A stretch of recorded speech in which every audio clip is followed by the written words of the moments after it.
आज की इस क्लास में आप सभी का हार्दिक स्वागत है। आज की क्लास में हम राजनीति विज्ञान बीए प्रथम वर्ष प्रथम प्रश्न पत्र यानी बीए फर्स्ट ईयर का जो प्रथम प्रश्न पत्र है उसके अंतर्गत आज का हमारा अध्याय है अध्याय नंबर 4 अवधारणाएं शक्ति, सत्ता तथा वैधता या औचित्य।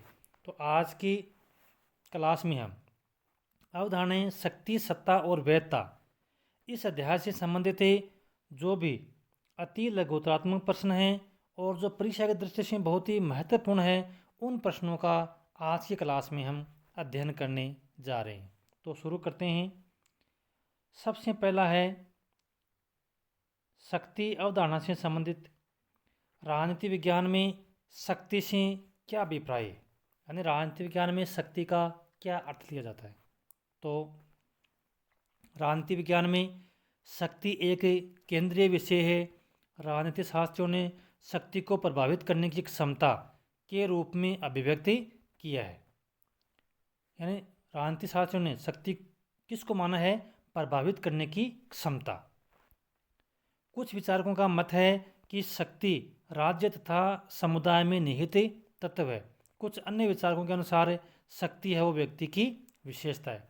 तो जैसा कि हम जानते हैं राजनीति विज्ञान में जितने विचारक होते हैं उतनी ही अलग अलग परिभाषाएं होती हैं।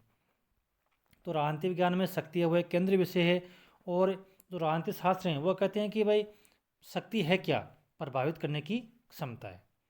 कुछ विचारक ये कहते हैं कि शक्ति क्या है? राज्य तथा समुदाय में निहित है। कुछ विचारक ये कहते हैं कि शक्ति है वो व्यक्ति की विशेषता है। अब देखो इसी के तहत एक प्रमुख विचारक है मार्गेंथो। तो मार्गेंथो ने शक्ति की बहुत ही सटीक परिभाषा दी है और यह परिभाषा परीक्षा की दृष्टि से भी इम्पोर्टेंट है।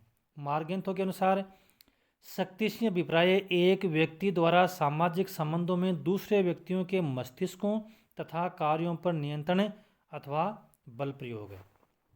तो मार्गेंथो के अनुसार क्या है शक्ति?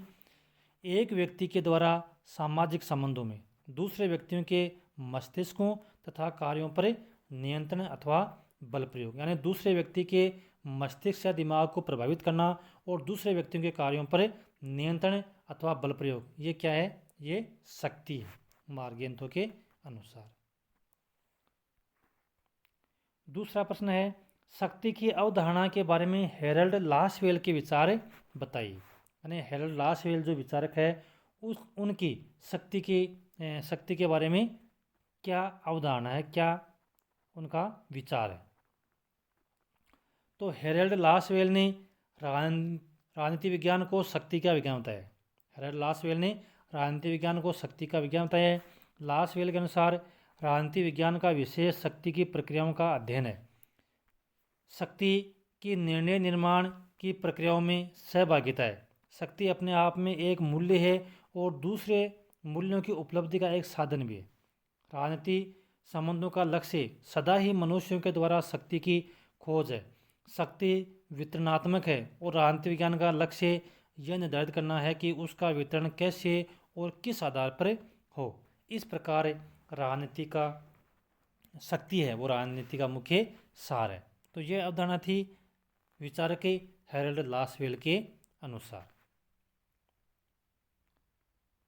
अगला प्रश्न है शक्ति की कोई दो विशेषताएं लिखिए। तो पहली विशेषता है शक्ति विभिन्न व्यक्तियों तथा व्यक्तियों से बने समूह के बीच संबंधों को प्रकट करती है। ये शक्ति विभिन्न जो व्यक्ति हैं समाज के अंतर्गत और व्यक्तियों से जो बने जो संगठन है जो समूह है उनके बीच संबंधों को प्रकट करती है। दूसरी विशेषता शक्ति स्वयं में एक इकाई है किंतु प्रयोग की दृष्टि से शक्ति के दो पक्ष होते हैं। एक है वास्तविक शक्ति और दूसरी है संभावित शक्ति। तो दो विशेषताएं शक्ति की प्रमुख कौन सी हैं? शक्ति विभिन्न व्यक्तियों और जो व्यक्तियों से जो बने समूह है समाज के अंतर्गत उनके बीच संबंधों को प्रकट करती है। दूसरी बात शक्ति स्वयं एक इकाई है किंतु उसके प्रयोग यानी शक्ति के प्रयोग की दृष्टि से शक्ति के दो पक्ष होते हैं। एक है वास्तविक शक्ति और दूसरी है संभावित शक्ति। वास्तविक शक्ति यानी जब शक्ति का प्रयोग किया जाता है तो वास्तविक शक्ति और शक्ति के प्रयोग होने की जो संभावना है उसको कहते हैं संभावित शक्ति। यानी व्यक्तियों के मन में रहता है कि इस प्रकार से शक्ति का प्रयोग हो सकता है, तो वो क्या है, वो एक ही संभावना, उसको संभावित शक्ति कहा जाता है। शक्ति के दृश्य रूप कौन कौन से हैं?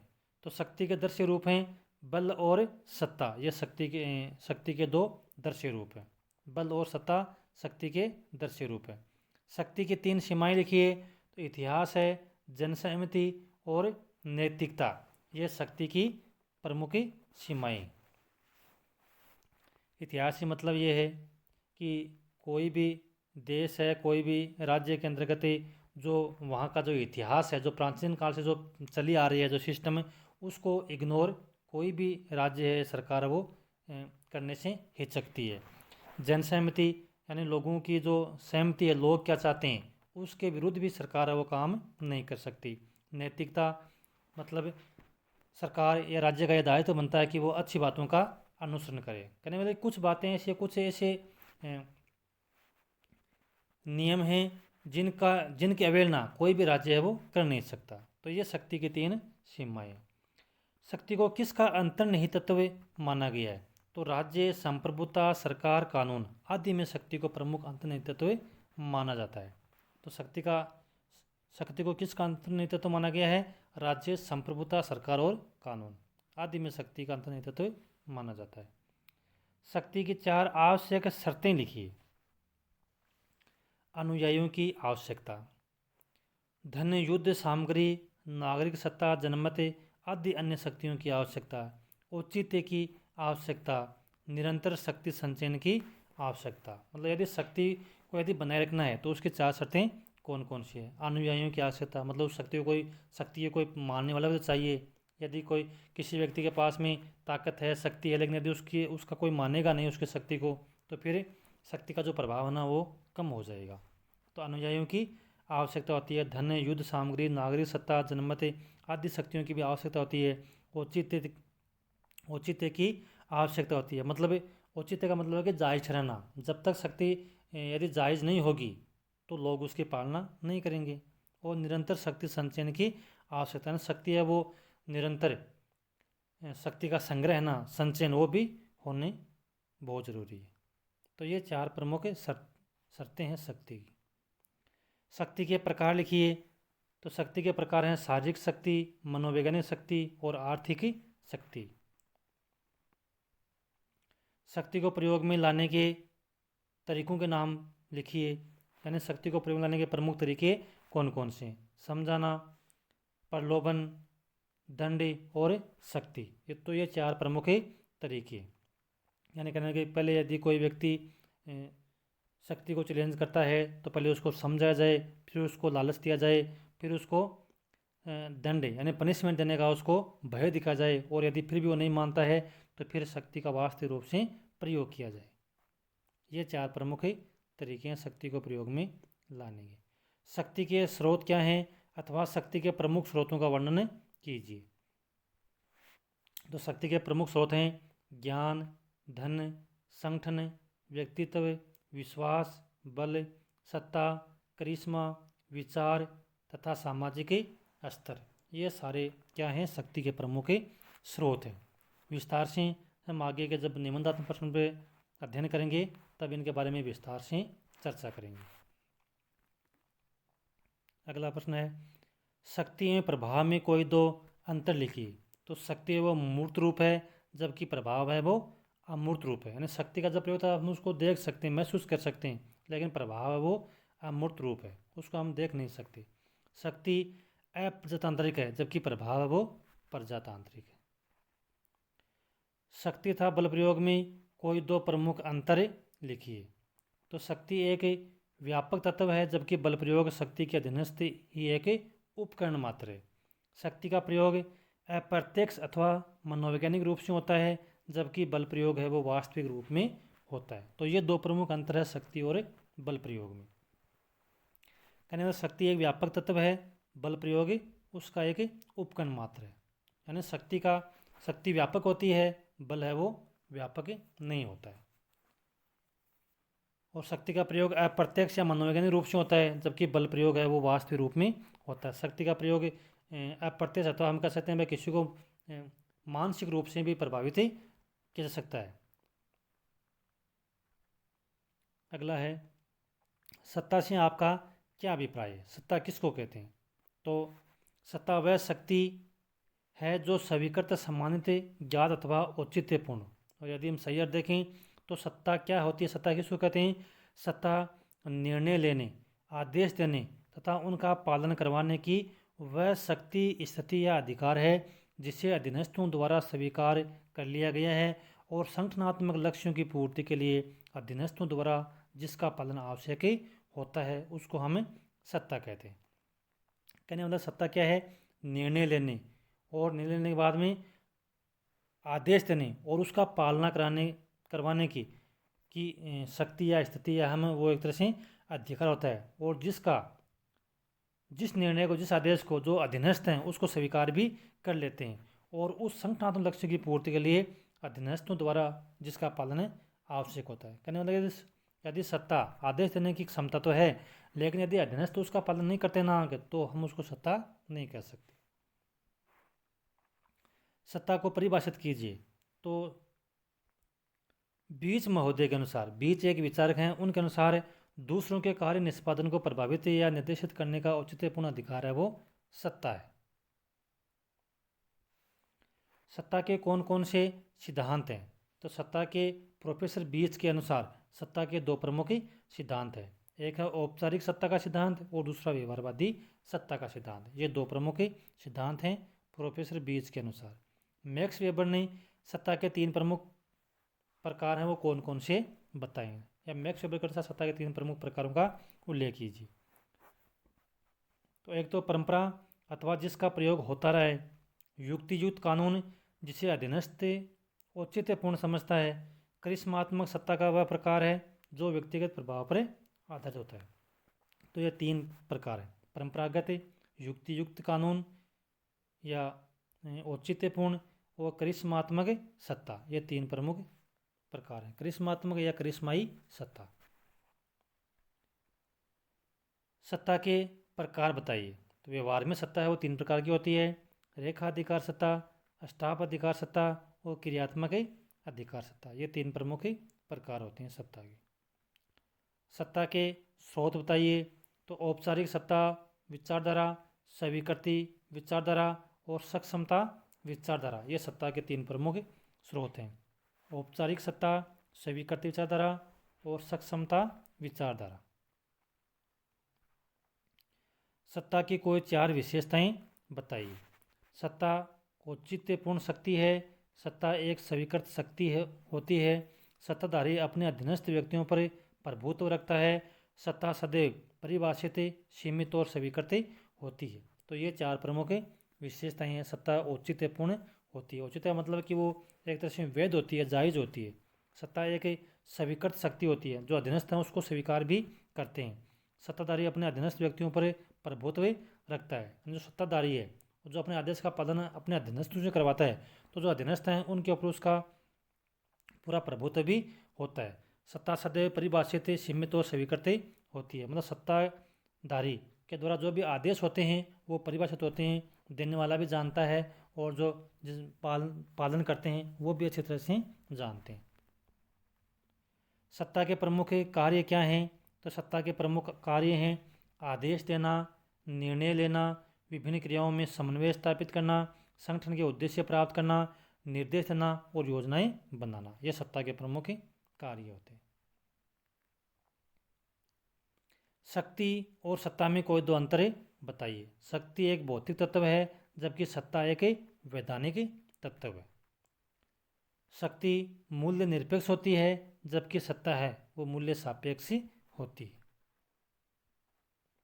औचित्यपूर्णता का अर्थ लिखिए, या औचित्यपूर्णता को दूसरे शब्दों में वैधता भी कहते हैं। तो औचित्यपूर्णता या वैधता का अर्थ क्या है? तो राजनीति विज्ञान की अवधारणा के रूप में औचित्यपूर्णता का अर्थ ऐसे कानूनों, मूल्यों और विश्वासों से है जो जनता की दृष्टि में राज्य व्यवस्था को न्यायसंगत बनाते हैं, उसको हम क्या कहते हैं? औचित्यपूर्णता कहते हैं। तो औचित्य पूर्णता का अर्थ क्या है कि ऐसे कानून, मूल्य या विश्वासों से है जो जनता की दृष्टि में राज व्यवस्था को न्याय संगत बनाते हैं। कहने का मतलब है कि जो सत्ता होती है, जो आदेश आदेश जो जनता को दिया जाता है, यदि वो जनता यदि उसको वैध नहीं माने, यदि वो उसको यदि उनमें यदि उस विश्वास नहीं है, जनता का यदि विश्वास नहीं होगा तो जनता है वो उन आदेशों का पालन नहीं करेगी। तो कहने का मतलब है कि औचित्य पूर्णता ही है जो कानूनों, मूल्यों और विश्वास हैं जो जनता की दृष्टि में जो राजव्यवस्था होती है उसको न्याय संगत या उसको जायज बनाते हैं। मैक्स वेबर द्वारा बताई गई औचित्य पूर्णता की अवधारणा के 3 प्रकार बताइए। तो मैक्स वेबर ने औचित्य पूर्णता की जो अवधारणा उसके 3 प्रकार बताए हैं। मैक्स वेबर ने कानूनी, परंपरागत और करिश्मावादी, ये 3 प्रकार होते हैं मैक्स वेबर ने। औचित्य पूर्णता की अवधारणा के 3 प्रकार होते हैं, कानूनी या वैधानिक, परंपरागत और करिश्मावादी। वैधता अवधारणा की कोई 2 विशेषताएं बताइए। तो विशाल जन समुदाय की सहमति पर आधारित अवधारणा, शक्ति की सत्ता में परिवर्तन करने वाली अवधारणा, ये 2 प्रमुख विशेषताएं हैं वैधता की। वैधता अर्जित करने के कोई 3 उपाय बताइए। परिवर्तित परिस्थितियां और विचारों के अनुरूप ही ढालना, परंपराओं और राजनीतिक विरासत की रक्षा करना और संवैधानिक व्यवस्था की रक्षा करना। कहने का मतलब है कि जिस प्रकार से समय और परिस्थितियां बदलती है वैसे अपने विचारों को भी बदलना चाहिए। ये उपाय एक। तो परंपरागत और राजनीतिक विरासत की रक्षा करनी चाहिए और जो संवैधानिक व्यवस्था है उसकी भी रक्षा करनी चाहिए। ऐसा करके जो वैधता है वो अर्जित की जा सकती है।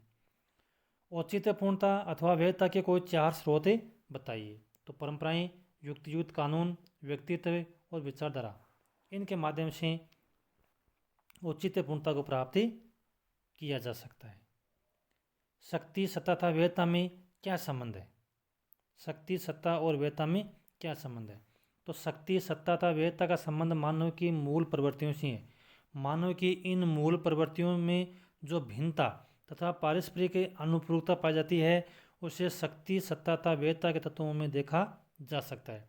मानव जीवन की तरह ही राजव्यवस्था में भी शक्ति, सत्ता तथा वैधता 3 भिन्न तत्व होकर भी एक दूसरे के अनुपूरक दिखाई पड़ते हैं। जैसे लालसा एवं सत्ता प्राप्त करना। कहने वाला कि राजनीति विज्ञान में भी शक्ति, सत्ता और वैधता ये तीनों हमें अलग दिखाई देते हैं, लेकिन ये तीनों आपस में एक दूसरे से जुड़े हैं। क्योंकि जैसे यदि वैधता नहीं होगी ना आगे तो लोग सत्ता का पालन नहीं करेंगे। यदि सत्ता का पालन करवाना है तो वैधता होने भी बहुत जरूरी है। वैधता का संकट क्या है? वैधता का संकट परिवर्तन का संकट है। भाई कहने वाला कि जो भी सत्ता है यानी उस पर खतरा कब मंडराता है या उस पर संकट कब पड़ जाता है? जो परिवर्तन का संकट है वैधता। जब सरकारें बदलती हैं तो बदली परिस्थितियों तथा समय के अनुरूप अपने आप को वो ढाल नहीं पाती है तो वैधता का संकट उत्पन्न हो जाता है। कहने मतलब जैसे जैसे समय बदलता है और सरकारें यदि उस अनुरूप अपने को नहीं डाल पाती है तो लोग हैं वो सरकार या सत्ता के अंतर्गत अपना संदेह प्रकट करने लग जाते हैं। तो ऐसी स्थिति में वैधता का संकट उत्पन्न हो जाता है।